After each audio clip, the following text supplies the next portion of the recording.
Hi, and welcome back to the next of our revision series here at All Saints Academy. Today, we're going to talk about flashcards. And flashcards are one of the things I know an awful lot of students really like to use. They love to have something kind of concrete to show for the work that they've done.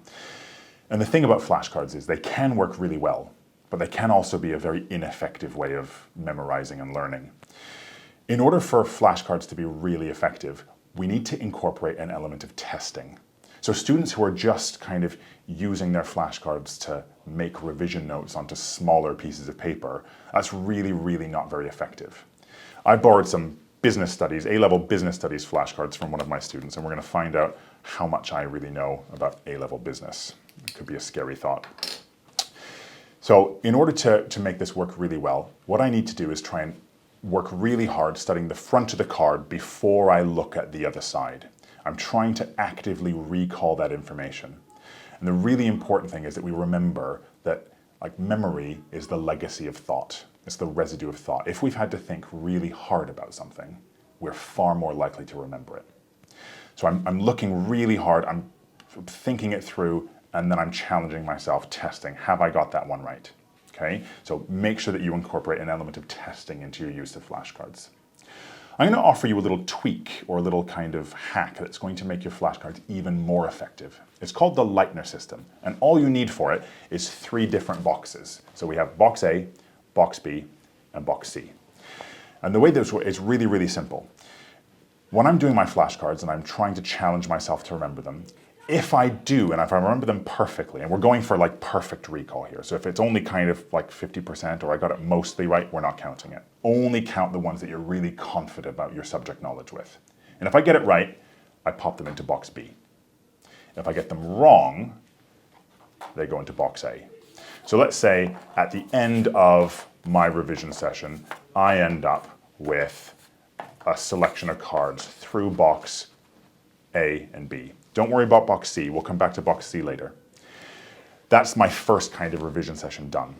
The next time I come back to review this information, I'm going to start first with box B. If I get them correct, they go up into box C. If I get them wrong, they go all the way back to box A. Okay? So at the end of my session of box B cards, I end up with it looking like that. And I'm not finished. I move straight over to box A. If I get them correct from box A, they go up one to box B, and if I get them wrong, they stay in box A. So at the end of my second session, I might end up with something like that. When I come back to review the next time, and it might be a day later or 2 or 3 days later, I'm going to start with box C, and I go through my box C information. If I get them correct, they stay in box C. If I get them wrong, they go all the way back to the beginning to box A. And then I move on and I repeat the process with box C. And then I come back and I look at box A. And again, if I get them right, they go up to box B. And if I get them wrong, they go back to box A. Okay? Now, one of the really useful things about this system is that it works in a couple of ways. Firstly, it incorporates that really important element of testing to our flashcard use. We're having to actively recall to test our subject knowledge. The second thing that's really good about it is it keeps track for you of what's going well and what's not. So it's almost like a little mini subject knowledge audit every time you do this. The material that ends up in box C is information that we're kind of consistently and confidently getting right. Remember, in order for things to end up in box C, we've had to kind of correctly recall them more than once. Box B is kind of somewhere in the middle, and box A is that information that we really are struggling to recall that maybe we're not getting and we're repeatedly not getting. That's a really useful thing. It kind of means maybe the stuff on box A we need to make sure that we review more often. Maybe box C, over time, we're going to revisit less often, and box A is going to take more and more of our time.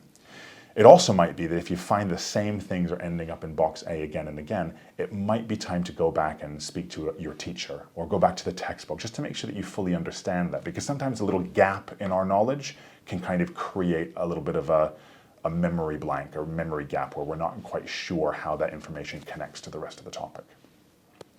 One of the final thing that's a real benefit of this system is that we quite often think that flashcards or any revision task really needs to be in a kind of a really big, long, usable chunk of time. Anything shorter than 20 or 30 minutes feels like it's not very useful.